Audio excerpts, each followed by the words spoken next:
তোমার আমলগুলো যদি আল্লাহর কাছে কবুল করাতে চাও, কিছু শর্ত আছে। এই শর্তগুলো যদি ঠিক রেখে আমল করা যায়, এক নাম্বার ঈমান তো ঠিক, বাকি অন্য শর্তগুলো ঠিক রেখে যদি আমল করা হয়, ওই আমল যদি অল্প হয় কবুল করে নেন কে? তাহলে আসেন, ইবাদত বা আমল কবুল হবে কোন কোন শর্তে? বলে, এক নাম্বার, আমল যদি কবুল করাতে হয়, আমার আমলটা ছোট হোক আর বড় হোক, একমাত্র কার জন্য করতে হবে? জোরে কর। আল্লাহর জন্য আমল করতে হবে, ইবাদত করতে হবে। বলে, কেন আল্লাহর জন্য করতে হবে? হাদিসের মধ্যে আসছে, নবীজি বলতেছেন, আল্লাহর হক হলো তারই ইবাদত করা, তার সাথে শিরিক না করা। তাহলে ইবাদত আল্লাহর জন্য করা, এটা হলো আল্লাহ তাআলার হক। এখন কেউ যদি ইবাদত মানুষের জন্য করে, মানুষকে দেখানোর জন্য করে, তাহলে হক নষ্ট হয় কার? জোরে বলেন, কার? আল্লাহর হক নষ্ট হয়। সম্মানিত উপস্থিতি, হাদিসের মধ্যে আসছে, কিয়ামতের দিন অনেক বড় বড় নেক আমল করে নেওয়ালা ধরা খেয়ে যাবে। দুনিয়ায় আমল করছে কিন্তু আল্লাহর কাছে কবুল হবে না। প্রসিদ্ধ এক হাদিস, আবু হুরায়রা রাদিয়াল্লাহু তাআলা আনহু থেকে বর্ণিত, তিনি বলেন, কিয়ামতের দিন আল্লাহ তাআলা একজন দানবীরকে ডাকবে, জিজ্ঞাসা করবে, বান্দা সম্পদ কি করছো? লোকটা বলবে, আল্লাহ, আমি সম্পদ মানুষকে দান করেছি। যার ঘর নাই তারে ঘর বানায় দিছি, যার বাড়ি নাই বাড়ি বানায় দিছি, রাস্তা নাই রাস্তা বানায় দিছি, অসুস্থ চিকিৎসা করার টাকা দিয়েছি। আল্লাহ তাআলা জিজ্ঞাসা করবে, বান্দা কেন দান করেছো? লোকটা বলবে, আল্লাহ, আপনার সন্তুষ্টির জন্য দান করেছি। আল্লাহ তাআলা বলবে, বান্দা আমি তোমার অন্তরের খবর জানি। তুমি দান করেছো যাতে করে দুনিয়ার মানুষ তোমার দানের প্রশংসা করে, বীর বলে, বাহাদুর বলে। যে উদ্দেশ্যে দান করেছো দুনিয়ায় তুমি তা পেয়ে গেছো। আজকে আমি আল্লাহর তরফ থেকে তোমার জন্য কিছু নাই, তুমি চলে যাও, তোমার ঠিকানা হলো জাহান্নাম। কত মানুষ আছে নামের জন্য দান করে, কি করে না, আর দান করে ফেরত নিয়ে যায়। আল্লাহ তাআলা তৃতীয়তে একজন কারি সাহেবকে ডাকবেন, জিজ্ঞাসা করবেন, কেন কোরআন শিখেছো, কেন ইলম অর্জন করেছো? লোকটা বলবে, আল্লাহ, আমি কোরআন শিখেছি শুধু আপনার সন্তুষ্টির জন্য। আল্লাহ তাআলা বলবে, তুমি মিথ্যা বলতেছো। তুমি কোরআন শিখেছো, ইলম অর্জন করেছো যাতে করে মানুষ তোমার ইলমের প্রশংসা করে, তোমাকে কারি বলে, হাফেজ বলে, মুফতি বলে, মুহাদ্দিস বলে, শেখুল হাদিস বলে, বড় ওয়াইজ বলে, বক্তা বলে। বান্দা যে উদ্দেশ্যে ইলম অর্জন করছো দুনিয়ায় পেয়ে গেছো। আজকে আমি আল্লাহর তরফ থেকে কিছু নাই, তুমি চলে যাও, তোমার ঠিকানা হলো জাহান্নাম। এত বড় বড় কাজ করার পরেও দেখেন ঠিকানা কোন জায়গায় হইছে? জাহান্নাম। কেন হইল? একটা উদাহরণ দিই, খেয়াল দিয়ে শুনি। মনে করেন এক লোক ফাইজলামি কইরা 1000 টাকার একটা বান্ডিলের মধ্যে 30টা জাল টাকার নোট ঢুকাইছে। ও হলো জাল টাকার কারবারি করে, চিন্তা করছে কোনো মতে ব্যাংকে দিয়া যদি চালায় দিতে পারি কাম তো হয়ে গেল। এখন ও এই জাল টাকার বান্ডিল ব্যাংকের ক্যাশিয়ারের কাছে দিচ্ছে। ক্যাশিয়ারের পাশে টাকা গণনার একটা মেশিন আছে, আছে না? এই মেশিনটা কিন্তু শুধু টাকা গণে না, জাল টাকা হইলেও ধরে ফেলে, যেটা জাল। এবার গোনা শুরু করছে মেশিন। একটু পর মেশিন কয় টট টট, কিরে, মানে জালটি। একটু পর আবার কয় টট টট। এরকম করতে করতে 8-10টা হয়েছে।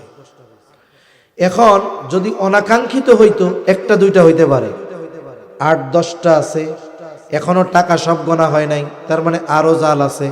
তাইলে এটা একটা জাল টাকার কারবারি করা লোক মনে হয়। প্রথম কি হবে বলেন তো? ব্যাংকে গিয়া যদি জাল টাকা ধরা পড়ে, এ টাকা কি ফেরত দেয়? এটারে ওই পাঞ্চ মেশিন দিয়ে ছিদ্র মিদ্র করে এটার মানে শেষ করে ফেলে আর কি। 2 নাম্বার কি করবে? এই পাশ দিয়ে আসতে আর একজনের ইশারা দিবে, থানায় ফোন দিয়ে কেউ, শুনেন আমাকে ব্যাংকে একটা জাল টাকার কারবারি আসছে, তাড়াতাড়ি আসেন। একবারে মুহূর্তের মধ্যে পুলিশ আইসা ওরে অ্যারেস্ট করবে, এবার আটকায় দিবে জেলখানার মধ্যে। তাহলে দেখেন, জাল টাকা বহনকারী যদি ধরা খায়, কয় ক্ষতি? কমপক্ষে দুই ক্ষতি। এক ক্ষতি হলো তার টাকা বাতিল, দ্বিতীয় ক্ষতি জাল টাকা বহন করার কারণে শাস্তি হবে, জেলে যাইতে হবে। যেই আমল আল্লাহর জন্য করা হয় না, বলে এটা জাল আমল। জাল টাকা বহনকারীর যেমন ক্ষতি দুইটা, বলে জাল আমল যে করে তারও ক্ষতি দুইটা। কি ক্ষতি? আমি আপনি দুনিয়ায় যেই আমল করি না কেন, কিয়ামতের দিন সব আল্লাহ তাআলার সামনে হাজির করা হবে। আল্লাহ তাআলা বলেন, ওয়াকাদিমনা ইলা মা আমিলু মিন আমালিন ফাজআলনাহু হাবাআম মানসুরা। আল্লাহ তাআলার সামনে আমার আপনার দুনিয়ায় করা সব আমল হাজির করা হবে। আল্লাহ তাআলার কুদরতি মেশিনে ধরা পড়ে যাবে কোন আমল জাল আর কোন আমল আসল। বলে যেই আমলটা জাল আমল, আল্লাহর জন্য করা হয় নাই, আল্লাহ তাআলা বলেন ফাজআলনাহু হাবাআম মানসুরা। আল্লাহ তাআলা জানায় দেন ওই আমলগুলোকে আল্লাহ তাআলা আল হাবাউল মানসুরে পরিণত করবে। তার মানে একেবারে ধুলার মতো নিশ্চিহ্ন আল্লাহ করে দিবে। আল হাবাউল মানসুরের ব্যাখ্যা বুজুর্গানে দিন বোঝানোর জন্য বলেন, আপনাদের এলাকায় টিনের ঘর আছে না? টিনের ঘর 10 বছর আগে বানানো হয়েছে, আস্তে আস্তে অনেক সময় কি হয়, উপরের স্ক্রু খুইলা যায়, ঢিল হইয়া খুইলা যায়। এখন কি হয়, একটা ছিদ্র হয়। এখন প্রচন্ড দুপুরবেলা রোদ অনেক, আপনার দরজা জানালা আটকানো, আপনার টিনের চালের উপরে যখন সূর্যের আলো পড়বে, ওই ছিদ্র দিয়ে সূর্যের আলো ঘরে ঢুকে। ঘরে শুধু ঢোকে তা না, ওই আলোর রেখা দেখা যায়, আর আলোর রেখার মধ্যে অগণিত ময়লা দেখা যায়। এই জায়গায় যদি হাই পাওয়ারের একটা টর্চ লাইট মারা হয়, ওই আলোর দাগের মধ্যে দেখবেন অনেক ময়লা, কিন্তু এখন আমরা কিছুই দেখতেছি না বিদায় এটারে কিছু মনেও করতেছি না। তা আল্লাহ তাআলা ওই আমলগুলো এমন ভাবে ধ্বংস করবেন যে ওরা কিছুই করে নাই, নিশ্চিহ্ন করে দিবেন আল্লাহ তাআলা। তাহলে প্রথমে কি হয়, বলে জাল টাকা বহনকারীর টাকাকে ধ্বংস করে দেওয়া হয়। এরপরে কি হয়, তারে শাস্তি দেওয়া হয়। প্রথমে হবে আমল বাতিল। শাস্তি কেন দেওয়া হবে? বলে ইবাদতের একমাত্র হকদার ছিলেন আল্লাহ, আল্লাহর হক নষ্ট করা হলো। শুধু তাই না, কোন ইবাদত যখন মানুষকে দেখানোর জন্য করা হয়, ওইটাও শিরকের একটা প্রকার। বলে এই অপরাধে তার শাস্তি হবে জাহান্নাম। এজন্য ছোট বড় সব আমল একমাত্র কার সন্তুষ্টির জন্য করব? যারা বলেন কার?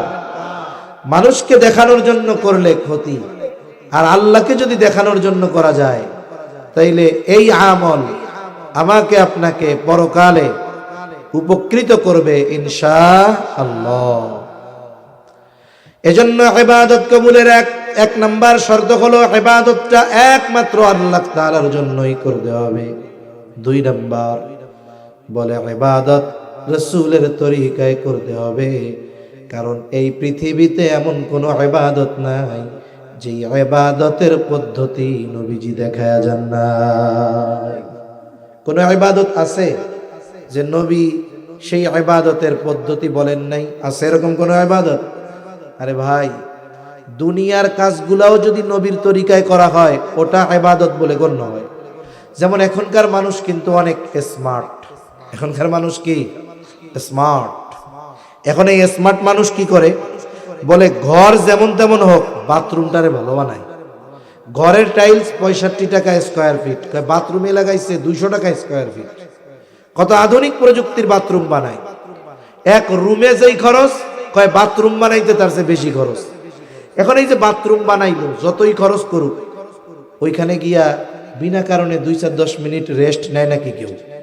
যে না, আমি 10 লাখ টাকা দিয়ে বাথরুম বানাইলাম, 40,000 টাকার কমোড লাগাইছি, 15,000 টাকার বেসিং, একটু যাই মাঝে মধ্যে ওইখানে একটু যাই বসে বসে থাকবো, এমনি কেউ থাকে?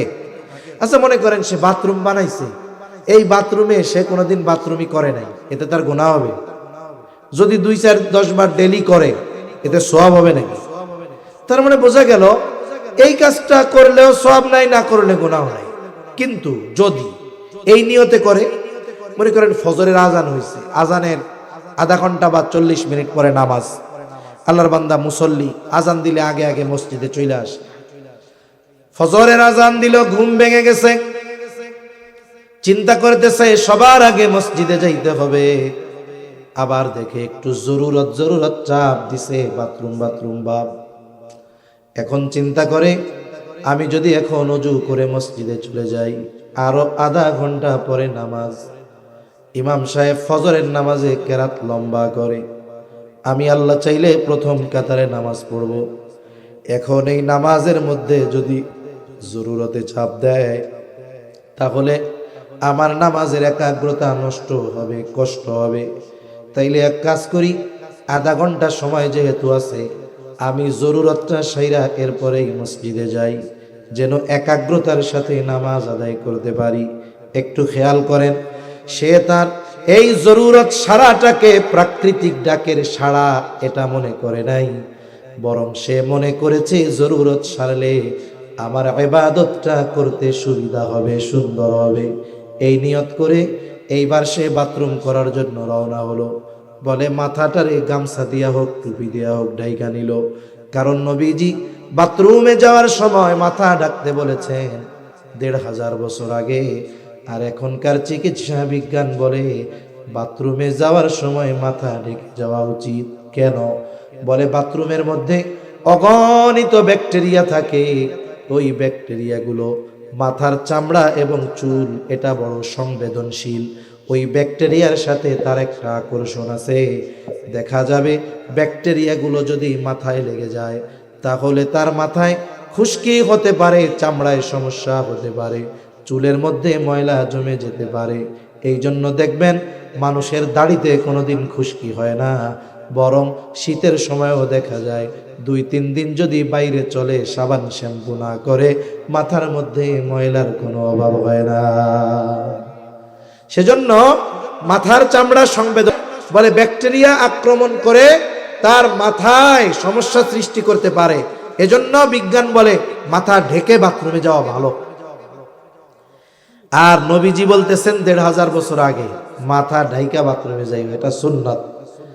আমরা ব্যাকটেরিয়া থেকে বাঁচার জন্য মাথা ঢাকবো না, আমরা সুন্নাত পালনের জন্য মাথা ঢাকবো, টুপি দিয়া হোক, গামছা দিয়া হোক, বা যে কোনো কাপড় দিয়ে হোক। এরপরে বাথরুমে ঢোকার আগে দোয়া পড়বে। অনেকে জানে না, এক জায়গায় জিজ্ঞাসা করছি একজন, বলেন বাথরুমে ঢোকার দোয়া জানা আছে? হ্যাঁ আছে। কি দোয়া পড়েন? আল্লাহুম্মা ইন্নী আউযু বিকা মিনাল খুবুসি ওয়াল খাবিস বা খাবাইস। কোন সময় পড়েন? কয় কেন হুজুর, ঢুকিয়া দরজা লাগাই আর দোয়া পড়ে ফেলি। এ কাজ করা যাবে নাকি? ঢোকার আগে পড়তে হবে, এরপরে বাম্পা দিয়ে ঢুকতে হবে। এরপরে জরুরত সারলেন, টিস্যু ঢিলা যা ব্যবহার করলেন, পরিচ্ছন্ন হইলেন পানি দিয়া। এরপরে ভেতরে যদি অজুর ব্যবস্থা, ভেতরে অজু করলেন। এরপরে ডান পা দিয়ে বের হলেন, দোয়া পড়লেন। আমি মোটা মোটা সুন্নাত গুলা বললাম, বলে ইবাদতের সুবিধার্থে সুন্নাত তরিকায় যখন দুনিয়ার এই বাথরুম সারাটা করলো, বলে এটাও তার আমলনামায় ইবাদত বলে গণ্য হয়ে যায়। যেখানে দুনিয়ার কাজ সুন্নাত তরিকায় করলে ইবাদত হয়, সেখানে ইবাদত নবীর তরিকা ছাড়া কবুল হওয়ার সম্ভাবনা আছে নাই। এজন্য আমাদেরকে বুজুর্গানে দিন ওলামায়ে কেরাম বলে না, নামাজ সুন্নাত তরিকায় পড়তে হবে, সুন্নাত পদ্ধতিতে পড়তে হবে। এজন্য রাসূল সাল্লাল্লাহু আলাইহি ওয়াসাল্লামের পদ্ধতি অনুসারে আমাদের ইবাদত করতে হবে। তাহলে আসেন, ইবাদত কবুলের প্রথম শর্ত কি বলছি? বলে একমাত্র ইবাদতটা কার জন্য হবে? জোরে, আরো জোরে, কার জন্য? আল্লাহর জন্য।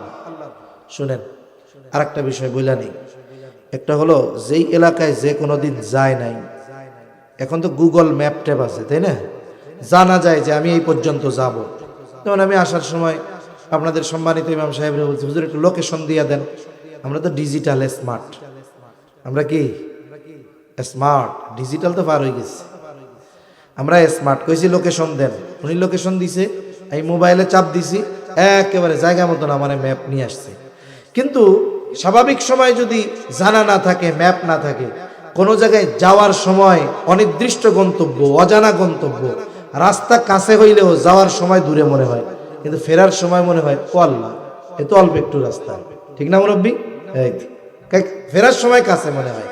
এখন ওনারা চিন্তা করতেছে হুজুর শুরুতে অসুস্থ কইয়া মাপ চাইয়া নিল, এই অসুস্থ হুজুর 1 ঘন্টা পার করে দিছে, আর উনি যদি সুস্থ হইতো কামটা কি হইতো আল্লাহ জানে। শুনেন, তাহলে আমরা একটা সময় নির্ধারণ করি যে এই সময়ের মধ্যে আমরা শেষ করে দিব, তাহলে কি হবে? আমাদের মেন্টালিটি একটা প্রস্তুতি থাকবে, বিরক্তি ভাব আসবে না। আমিও একটা প্রস্তুতি নিয়ে বসতে পারবো যে আর 20 মিনিট 25 মিনিট বা 20 মিনিট এরকম একটা প্রস্তুতি থাকবে। আবার দেখেন রাত বেশি হলে বেনামাজিদের কোনো সমস্যা নেই, নামাজিদের সমস্যা বেশি হয়। এজন্য আমার ঘড়ির সময় হলো এখন 11:07 বাজে, 11:07। ইনশাআল্লাহ আমি 11:30টার মধ্যে আলোচনা শেষ করব। এর আগে চেষ্টা করব সর্বোচ্চ 11:30টা ইনশাআল্লাহ। এখন একটা মাইন্ড সেট আপ নিয়ে বসা যাবে আশা করি ইনশাআল্লাহ। তাহলে 1 নাম্বার ইবাদত কার জন্য করব? আল্লাহর জন্য। 2 নাম্বার কার তরিকায় করব? নবীর তরিকায়। 3 নাম্বার আপনি যেই আমল করবেন সেই আমলের মাসলা মাসাইল জানতে হবে। এই জানা যে দরকার, এজন্যই নবীজি বলছেন কি, তালাবুল ইলমি ফারিদাতুন আলা কুল্লি মুসলিম, দ্বীনি ইলম শিক্ষা করা প্রত্যেক মুসলমান নরনারীর উপরে ফরজ। কতটুকু ফরজ? কেউ কেউ বলেন যতটুকুর দ্বারা নিজে পরিপূর্ণ দ্বীনের উপরে চলতে পারবে ততটুকু শেখা ফরজ। আবার কেউ কেউ বলেন না, আল্লাহ তাআলা কোরআনুল কারীমের মধ্যে বলেছেন ইয়া আইয়ুহাল্লাযীনা আমানু কু আনফুসাকুম ওয়া আহলিকুম নারা। আল্লাহ তাআলা বলেন হে ঈমানদারেরা, তুমি নিজে জাহান্নামের আগুন থেকে বাঁচো, অধীনস্থদেরকে জাহান্নামের আগুন থেকে বাঁচাও। নিজে কেমনে বাঁচবা? বলে আল্লাহ তাআলার হুকুম আহকাম মানার মাধ্যমে। অধীনস্থদেরকে কেমনে বাঁচাইবা? বলে কেউ কাউকে জাহান্নাম থেকে বাঁচাইতে পারে না, তবে তুমি বাঁচানোর চেষ্টা করবা কেমনে? বলে নিজে দ্বীনের উপরে চলার মাধ্যমে, অধীনস্থদেরকে দ্বীনের উপরে চালানোর মাধ্যমে। আপনি আমি যদি দ্বীনের উপরে চলতে জ্ঞানের দরকার হয়, চালাইতে জ্ঞানের দরকার আছে না নাই? বলে একটা মানুষের উপরে কতটুকু দ্বীন শেখা ফরজ? বলে নিজে দ্বীনের উপরে চলতে, অধীনস্থদেরকে চালাতে যতটুকু ইলমে দ্বীন দরকার ততটুকু ইলমে দ্বীন শেখা সকল মুসলমান নরনারীর জন্য ফরজ। এখন মুরব্বীরা বলবে আমি কোথা থেকে শিখবো? কিছু যারা ছোট এরা তো মাদ্রাসায় শিখলো, আগে হক্কানি পীর মাশায়েখের কাছে গিয়া দ্বীন শেখা যাইতো। বলে অবস্থা এমন, এখন তো একজন পীরের দেখা যাবে এত মুরিদ, একবার মুরিদ হইছে, দ্বিতীয়বার আর তার সাথে মুসাফা করার সুযোগ হয় নাই। ওযু গোসলের মাসালা শেখা তো বহুদূর। বলে হ্যাঁ, যারা মুরব্বী তাদের জন্য আছে, কি আছে? বলে চলতি ফিরতি মাদ্রাসা, তার নাম হলো দাওয়াত ও তাবলীগ। এখন আবার কেমন হুজুর দাওয়াত ও তাবলীগ নিয়ে ঝামেলা? কিসের ঝামেলা? আপনি ওলামা একরামের সাথে যাবেন, অন্য দিক দিয়া জাহান্নামে চলে যাবেন। আলেমদের সাথে কেন যাবে? আমার শত শত কারগুজারি জানা। আমরা ছাত্রত্বকালীন সময়ে, ওই সময় যখন বাড়ি যাইতাম তখন থেকেই কমপক্ষে 3 দিনের সময় লাগাইতাম। মাদ্রাসা থেকে প্রতি বৃহস্পতিবারে মার্কাজে সব গুজারির জন্য পাঠানো হইতো, ভাগ ভাগ করে দিয়া। তা আমরা এলাকায় যখন যাইতাম, আমরা তালিবুল ইলমরা যখন যাইতাম, ওই সময় আমাদের এলাকার সবচাইতে বড় জামাত হইতো। এমনও হইতো এক মসজিদে গেছি 100 জনের উপরে হইছে। ওই মসজিদের বাথরুম সারা বছর ভরতে পারে নাই, আমরা 3 দিন থেকে ভরে দিয়েছি। মানে আপনার এলাকার মসজিদগুলো, যে মহল্লার মসজিদ, এগুলাই তো এলাকার মানুষ বাথরুমে যায় না সহজে, বাড়ির থেকেই কাম সারে। এই জন্য দেখা যায় 3টা চাড়ি দিয়া ওই ছোট ছোট বাথরুম করে রাখছে। এখন গেছে 100 জন, এখন 3 দিন থাকছে। কোন কোন সময় সুযোগ হইছে আর একদিন এমনি ইচ্ছা করে থাকা হয়েছে, দেখা গেছে বাথরুমও বেরা ফেলছে, এরকম লোক এত বেশি আর কি। এখন দেখেন, আমি আমার সাথে একটা এক্সপিরিয়েন্স ঘটনা আপনাদের সাথে শেয়ার করি। সম্পর্কে অনেকে আছে দাদা মুরব্বী, স্বাভাবিক দাদা নানা হইলে একটু মজা টজা তো করে। তা একদিন আমি টিউবওয়েলে উজু করতেছি, আমার দাদার বয়সে একজন মুরব্বী দাদা বাথরুমের দিকে যাইতেছে। তা আমি উনারে জিজ্ঞেস করতেছি, কই যান? আমারে কয় নম্বরে যাই? 2 নম্বরে কেন? কয় ওই জায়গায় গিয়ে 2 কাজ ছাড়া করা উপায় নাই। এক নম্বরে কি বলে? প্রস্রাব। 2 নম্বরে 2 কাজ।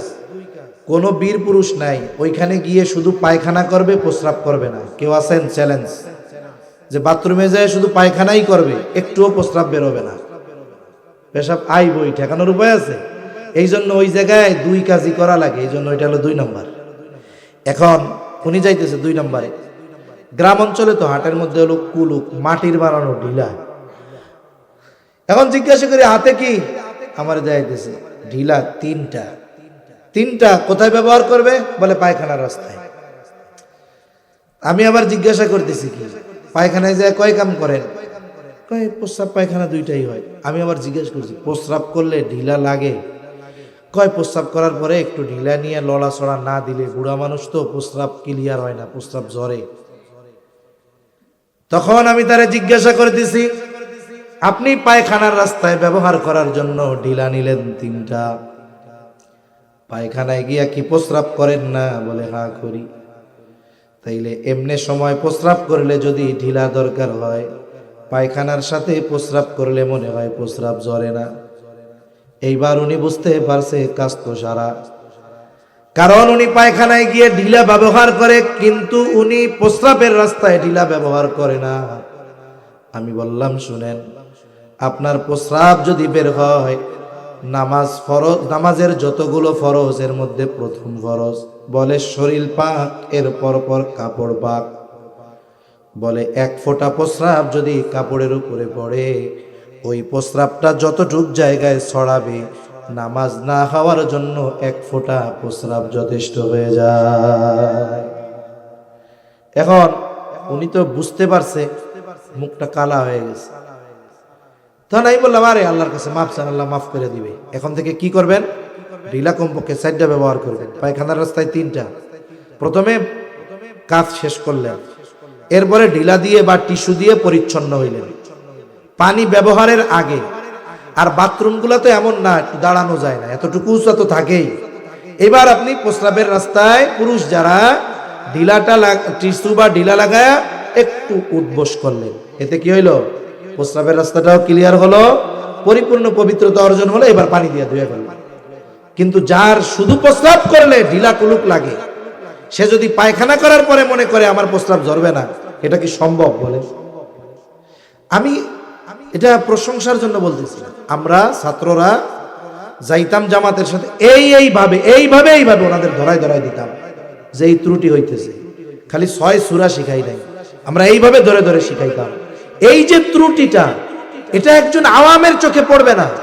আমাদের ওস্তাদরা আমাদের পড়াইছেন, প্র্যাকটিক্যাল শিখিয়েছেন, এই জন্যই না এই ভুলটা আমার চোখে ধরা পড়ছে, ঠিক কিনা বলে? এজন্য মনে রাখবেন, আপনি যদি দাওয়াত ও তাবলীগে গিয়ে সত্যই দ্বীন শিখতে চান, আর যদি মনে করেন যে না বুড়াকালে ঘুরে ফিরে আসি, পিকনিক টিকনিক করে আসি, তাইলে আর কিছু করার নাই। আর যদি দ্বীন শেখার জন্য আল্লাহর রাস্তায় সময় লাগান, অবশ্যই আপনাকে উলামায়ে কেরামের তত্ত্বাবধানেই যেতে হবে, তাহলে আপনি উপকৃত হবেন, দ্বীন শিখতে পারবেন। এই সময় ব্যয় কাজে লাগবে। আর যদি উলামায়ে কেরামের তত্ত্বাবধানে ছাড়া যান, কি হবে? সারা হায়াত আপনি আল্লাহর রাস্তায় সময় লাগিয়ে অন্তরটাকেও পরিষ্কার করতে পারবেন না। এই অন্তরে উলামা বিদ্বেষ লালন করতে হবে আপনাকে। ইমাম ইবনুল কাইয়ুম জাওজিয়া রাহমাতুল্লাহি আলাইহি, অনেক আগে পড়ছি, উনি উলামায়ে কেরামের বিদ্বেষ যারা করেছেন, উনি বলেন আমি দেখি নাই এমন কোন ব্যক্তি যত বড় আবেদ হোক, কিন্তু সে উলামায়ে কেরামের ব্যাপারে বিদ্বেষ লালন করত, ও ভালোভাবে মরেছে, এটা আমি এরকম কাউকে দেখি নাই। সেজন্য আমরা দ্বীন যদি শিখতে হয়, আল্লাহর রাস্তায় সময় দিয়ে উলামায়ে কেরামের তত্ত্বাবধানে গিয়ে শিখেন, তাহলে লাভ হবে না। আর একটা পদ্ধতি আছে। আপনার সময় আছে, আল্লাহর রাস্তায় যাবেন, তাবলিগে যাবেন, শরীর সহায় দেয় না, আপনার মসজিদের সম্মানিত ইমাম সাহেব তার কাছে গিয়া বলেন, হুজুর দ্বীনি ইলম শিক্ষা করা ফরজ, কতটুকু ফরজ তাও জানি না, হায়াত তো শেষ হয়ে গেল হুজুর, ইচ্ছা ছিল শিখতে পারি নাই, এখন সন্তানেরা ঢাকায় চাকরি করে, আমরা ফ্রি, আপনি আমাদের এশার পরে আধা ঘন্টা সময় দেন, ফজরের পরে আধা ঘন্টা সময় দেন, এশার পরে হোক আর ফজরের পরে হোক, আপনি আমাদের এই বুড়া মানুষগুলাকে জরুরতে দিন, যতটুকু শেখা ফরজ ততটুকু শিখায় দেন। বলেন তো, যে কোনো মসজিদের ইমামকে যদি মুসল্লিরা এই কথা বলে, কোন ইমাম বলবে নাকি যে পারবো না? বলবে? বরং ইমাম সাহেব খুশি হবে। এখন তো আমাদের কি চিন্তা জানেননি? আপনারা তো ভালো মানুষ, অধিকাংশ জায়গায় কি চিন্তা, মুসল্লি দোয়ায় কোনো তো পারে না, কিন্তু মসজিদে দেয়া বটবটি দেয় অনেক। এখন চিন্তা করে, আমি যদি ইমাম সাহেবের যে কই দোয়ায় কোনো পারি না, আর ইমাম সাহেবের সাথে আমি নিল গরম ঝাড়ি লই, আর ইমাম সাহেব যদি জানে আমি দোয়ায় কোনো পারি না, আমার ইজ্জত থাকবো? এর লেগে ইমাম সাহেবের কাছে আর ভিড়ে না, এটা ঠিক না। আপনি ইমাম সাহেবকে শুধু তার পেছনে নামাজ পড়ার জন্যই রাখছেন? না না, আপনি তার কাছ থেকে দিন শিখবেন, বলবেন যতটুকু শেখা ফরজ শিখায় দেন, নাইলে ক্ষতি কি একটু খেয়াল দেন। নামাজের বাহিরে ভিতরে 13 ফরজ। কয় ফরজ? জোরে বলেন। নামাজে যদি ফরজ ছুটে যায়,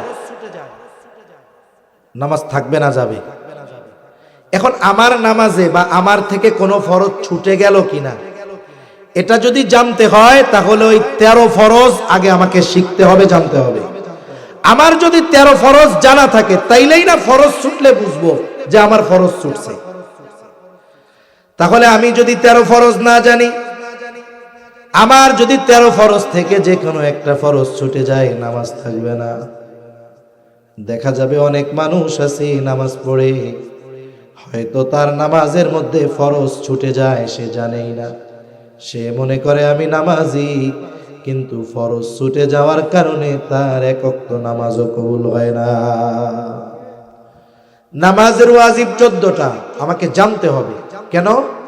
বলে ওয়াজিব ছুটে গেলে সাজদা দিতে হবে, নাইলে নামাজ হবে না।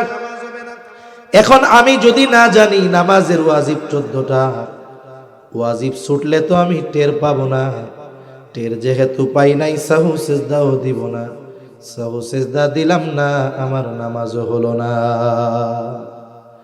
নামাজ ভঙ্গের কারণ 19টা, বলে 19টা কারণ পাওয়া লাগবে না, 19টা থেকে একটা পাইলেই নামাজ ভেঙে যাবে।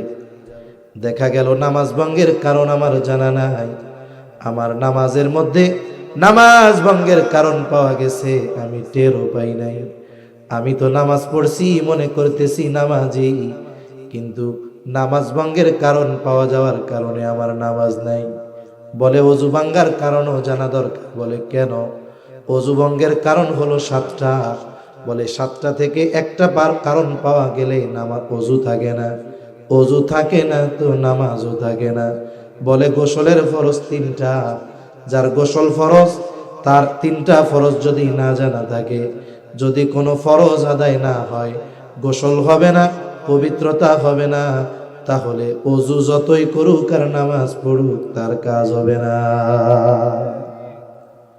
আপনি রোজার মাস আসতেছে, রোজা রাখবেন, আপনার জানতে হবে রোজার ফরজগুলা, রোজা ভাঙ্গার কারণগুলো জানতে হবে, নাইলে দেখা যাবে রোজা ভঙ্গের কারণ না জানার কারণে রোজা ভাঙ্গার কাজ করে ফেলছে, রোজা নাই।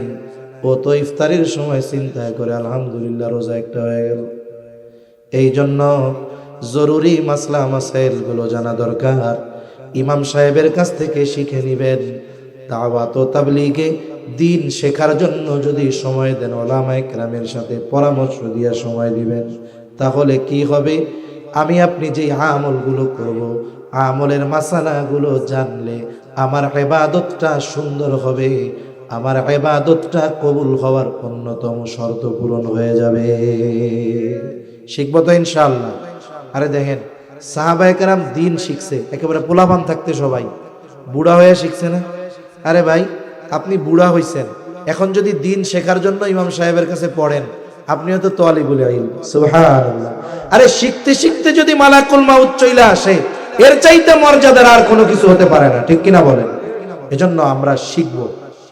4 নাম্বার বলে আমল কবুল হওয়ার অন্যতম শর্ত হলো খাবারটা হালাল হতে হবে। শুধু খাবার হালাল হলেই হবে না, বলে সাথে সাথে উপার্জনটাও হালাল হতে হবে। অনেক মানুষ খাবার হালালের ব্যাপারে খুব গুরুত্ব দেয়, কিন্তু উপার্জন হালালের ব্যাপারে ওর কোনো গুরুত্ব নাই, বরং ও হারাম রে জায়েজ মনে করে খাইতেছে, যেটা আমার জন্য বৈধ আছে মনে হয়। কত পাবলিক এরকম আছে, আমি মাঝে মধ্যে বলি আর কি, যে ঘুষের টাকা কামাই হয়েছে আজকে ভালো, ভাগাভাগি খুব ভালো হয়েছে, 50,000 আজকে ভাগে পাইছে, পকেট গরম না? কতজন এরকমও কয় যে আলহামদুলিল্লাহ এমন এক চাকরি করি। কি চাকরি করেন? এমন এক চাকরি করি আলহামদুলিল্লাহ, আমার বেতনের টাকায় হাত দেওয়া লাগে না। চলেন কেমনে? মানুষের চা পানের টাকা দেয় না? আসলে এই চা পানের টাকা যে দেয়, এটা কি চা পান খাওয়ার জন্য দেয় নাকি? আর চা পানের টাকা আপনি দিয়ে দেখেন তো, চার দাম 5 টাকা, পানের দাম 5 টাকা। এই সব ওই লোকজন, ওরা যে কোন মগে চা খায় আর কোন বরজের পান খায় আল্লাহই ভালো জানে। 1000 টাকার কমে হবেই না ওদের। চা পান মিষ্টির টাকা মানেই নোট কমপক্ষে বড় এক খান, কাজ যত বড় বলে বান্ডিল আর নোট তত বেশি। হারাম খায়, ঘুষ খায়, আইসা কি আলহামদুলিল্লাহ হুজুর আল্লাহ এমন এক চাকরি দিছে। কি চাকরি? কয় হুজুর বেতনের টাকায় হাতই দেওয়া লাগে না, যা দেয় আল্লাহ। পান করতে গিয়া কই যে মানুষের চা পানের টাকা দেয়। ও যতই চা পানের টাকার কথা বলুক, এটা যে ঘুষ ও তো বুঝে। এখন এই ঘুষ রে ও হালাল মনে করে খায়। আমি তো কই যে তুমি মসজিদে আইছো, তোর ইবাদত তো বহুদূর, তোর ঈমান আছে কিনা আল্লাহ বলে জানে। এখন মনে করেন ঘুষের টাকা 50,000 পকেটে, পকেট গরম, বাজারে আসছে। অনেক সময় আমাদের অঞ্চলগুলাতে অনেক সময় হয়, অনেক বড় বড় গরু যখন জবাই হয় না, আগের দিন মাইকে অ্যানাউন্স করে যেরকম বিশাল এক গরু জবাই হবে। আসলে বড় গরুর গোস্ত খাইতে খুব মজা, দেশি বড় গরু যদি হয় আর খুব মজা। এখন বাজারে গেছে, এখন যা দেখে বিশাল গরু, চিন্তা করে যে হুজুররা কইছে ইচ্ছা করে আল্লাহর নাম বাদ দিয়ে যদি হালাল প্রাণী জবাই দেওয়া হয়, ইচ্ছা করে আল্লাহর নাম বাদ দিলে, তাইলে ওই হালাল প্রাণীর গোশত আর হালাল থাকে না। এখন কসাইয়ের কাছে যাই, এই কসাই, তা তোরা তো 2-3 জনে গরু জবাই দেস, এত বড় বড় গরু, তা এত বড় গরু জবাই দেওয়ার সময় আল্লাহর নাম নিতে মনে ছিল, বিসমিল্লাহ কইছিলি? কসাইও চালাক, এখন বলে শুনেন চাচা, যা ভাবতেছেন তা না, আমি নামাজ কালাম পড়ি না, এটা আমি আল্লাহর হক নষ্ট করতেছি, আল্লাহ চাইলে আমারে মাফ করে দিব। আর আমি ইচ্ছা করে যদি আল্লাহর নাম বাদ দিয়ে গরু জবাই করে খাওয়াই, ওই গরুর গোশত হালাল হইব, হারাম হইব, সবাই খাবে, হারাম খাওয়ানোর গুনাহ হবে, বান্দার হক নষ্ট হবে।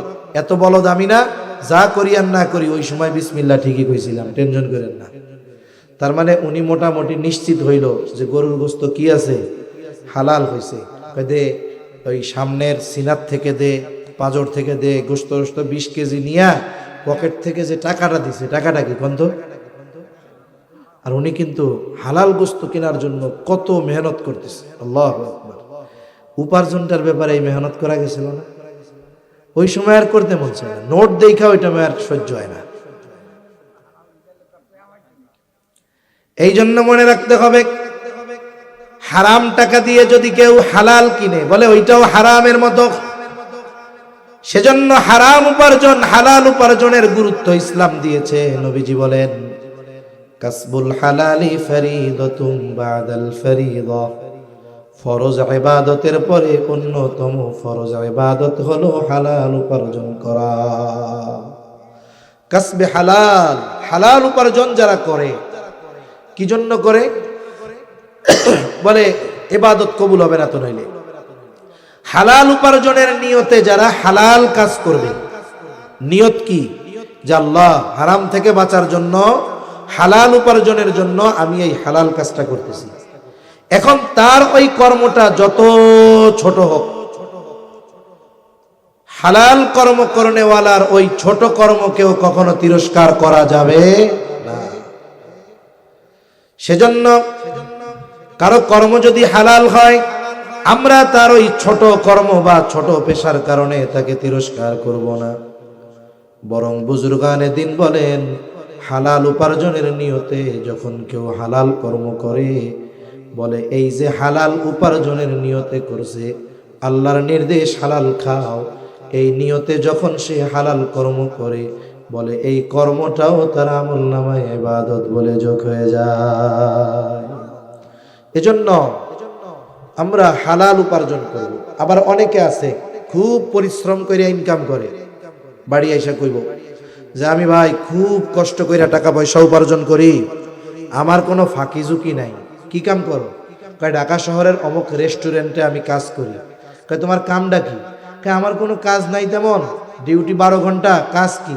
কয় ক্লায়েন্ট আসলে মানে কাস্টমার আসলে আমি তাদেরকে মদ নিয়ে দিই। কথা বুঝেন নাই?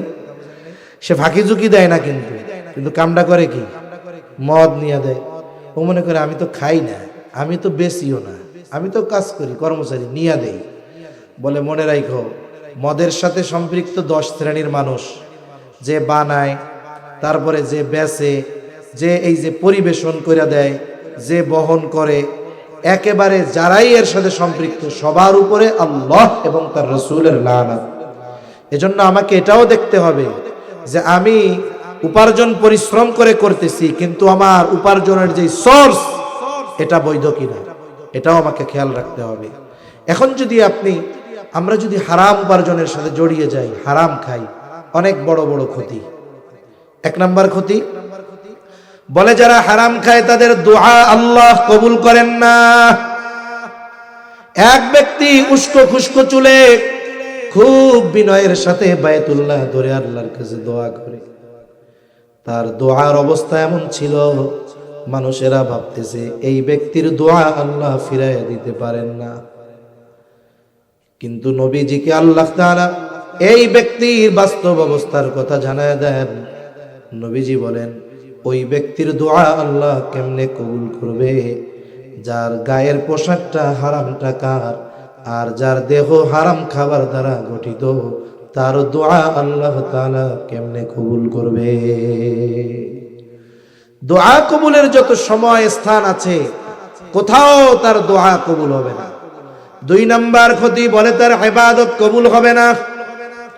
আল্লাহ তাআলা কোরআনুল কারীমের মধ্যে জানায় দেন, সব রাসূলগণকে একই নির্দেশ, ইয়া আইয়ুহার রাসূলু কুলু মিনাত তাইয়্যিবাতি ওয়া'মালু সালিহা।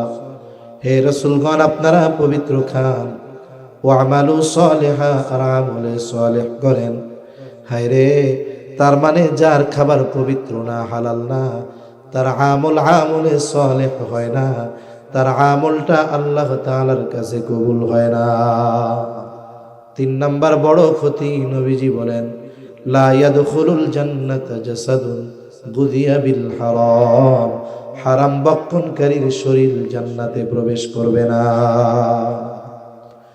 দুনিয়ার একটু মজা নেওয়ার জন্য হারাম খেয়ে যদি দোয়া কবুল না হয়, হারাম উপার্জন হারাম খেয়ে যদি ইবাদত কবুল না হয়, হারাম খেয়ে হারাম উপার্জন করে যদি জাহান্নামের লাকড়ি হতে হয়, তাহলে তো সবই গেল। ঠিক কিনা বলেন? এজন্য দুনিয়ায় ডাল দিয়ে খাবো, মরিচ পেঁয়াজ দিয়ে খাবো, তবুও হারামের সাথে জড়াবো না। করেন ইনশাআল্লাহ। আল্লাহ তৌফিক দান করেন, সকলে বলি আমিন। তাহলে 4টা শর্ত নিয়ে আমরা আলোচনা করছি। কয়টা শর্ত? 1 নাম্বার ইবাদত কার জন্য, 2 নাম্বার কার তরিকায়, 3 নাম্বার ইবাদত যে করব মাসলা মাসাইল গুলো শিখবো, 4 নাম্বার হালাল উপার্জন করব, হালাল খাবো। বলেন ইনশাআল্লাহ। এখন ইমানদার নারী পুরুষ ঈমান ঠিক রেখে এই শর্তের আলোকে যদি কোনো আমল করে, অল্প হলেও কবুল করবে কে? আর ইমানদার নারী পুরুষ আমলে সালেহ যদি করে, কয় ধরনের পুরস্কার? 2 ধরনের। 1 ধরনের হলো দুনিয়ায়, 1 ধরনের কি? দুনিয়ায়। আমার ঘড়িতে 11:30 বাজে, 1-2 মিনিট সময় দেওয়া যাবে তো ইনশাআল্লাহ? দুনিয়ার পুরস্কার কি? আল্লাহ তাআলা বলেন ফালানুহিয়ান্নাহু হায়াতান তাইয়্যিবা। আল্লাহ তাআলা বলেন আমি অবশ্যই তাকে হায়াতে তাইয়্যিবা দিব। অনেক সময় ইমাম সাহেব হুজুর দোয়া করেন, আল্লাহ অমুকরে হায়াতে তাইয়্যিবা দেন, দোয়া করে না? হায়াতে তাইয়্যিবার লম্বা ব্যাখ্যা শুধু শব্দগুলো বলে পুত পবিত্র এক জীবন, শান্তিময় এক জীবন, অমুখাপেক্ষী জীবন, বলে স্বল্পে তুষ্ট এক জীবন, ইবাদতের মজা, এই বিষয়গুলো তাকে দেওয়া হবে। বলেন, এই দুনিয়ায় যদি কেউ শান্তির সাথে কাটাতে পারে, এই দুনিয়ায় মানুষের যদি প্রয়োজন পরিমাণ রিজিকের ব্যবস্থা হয়ে যায়, যতটুকু পায় ততটুকুতেই যদি খুশি হয়, আবার যদি ইবাদতের মজা পাওয়া যায়, বলেন তো দুনিয়ায় এর চাইতে উত্তম আর কিছু হতে পারে নাকি? হায়াতে তাইয়্যিবা, আয়াতের তাফসিরে আসছে ইবাদতে মজা দিবেন আল্লাহ। তা ইবাদতের মজা, এটা যে কেমন মজা, কারে জিজ্ঞাসা করবেন? জিজ্ঞাসা করবেন হলো এই মসজিদে ফজরের নামাজে বুড়া বুড়া মুসল্লি আছে না, যুবকরা তারে যায় জিজ্ঞাসা করবা যে চাচা রে, আপনি এই শীতের মধ্যে ঠান্ডা পানি দিয়া উজু কইরা মসজিদে আইসা ঠান্ডায় নামাজ পড়তেছেন, আর আমরা জুয়ান মানুষ ল্যাপের তলের থেকে বাইরে হইতে মন চায় না, আপনি কি মজা পাইছেন? ওনারে জিজ্ঞাসা করবা। উনি মজা পাইছে বিদায়ী তো ঠান্ডাকে উপেক্ষা করে আরামের বিছানা ফেলে আল্লাহর কুদরতি কদমে সেজদা দিতে চলে আসে, ঠিক কিনা বলেন? এটা মজা না পাইলে সম্ভব হয় না। তা বলতেছে যে ইবাদতের যে কি মজা, এটা যদি রাজা বাদশারা টের পাইতো, আর এটা যদি কায়দা নেওয়ার জন্য সবচাইতে শক্তিশালী সেনাবাহিনী প্রেরণ করা লাগতো, রাজা বাদশারা এই মজা উপভোগ করার জন্য সবচাইতে শক্তিশালী বাহিনী প্রেরণ করতেও পিছপা হইতো না। ইবাদতের মজা ওই মুরব্বীরে জিজ্ঞাসা করতে হবে, তাইলে জানা যাবে। তাহলে দুনিয়ায় আল্লাহ তাআলা হায়াতে তাইয়্যিবা দিবেন, আখিরাতে কি দিবে? বলে ওয়ালা নাজজিয়ান্নাহুম আজরাহুম বিআহসানি মা কানু ইয়ামালুন। দুনিয়ায় যে আমল করি আমরা, এই আমল দিয়ে জান্নাত পাওয়া বহুদূর, ঘেরানো পাওয়া যাবে না, ঘ্রাণও কি পাওয়া যাবে না। কিন্তু আল্লাহ তাআলা বলেন, বান্দা, ইমানদার, মুমিন নারী, তুমি আমলে সালেহ করছো, দুনিয়ায় তো হায়াতে তাইয়্যিবা দিমু, আখিরাতে কি দিমু? বলে তুমি যা আমল করছো তার তুলনায় বহুগুণ উত্তম প্রতিদান তথা জান্নাত আমি আল্লাহ তোমাকে দিয়ে দিব। সুবহানাল্লাহ। এজন্য সম্মানিত উপস্থিতি, আমরা, আমার মা বোনরাও যারা শুনতেছেন, আমরা যারা শুনতেছি, এ দুনিয়া ক্ষণস্থায়ী।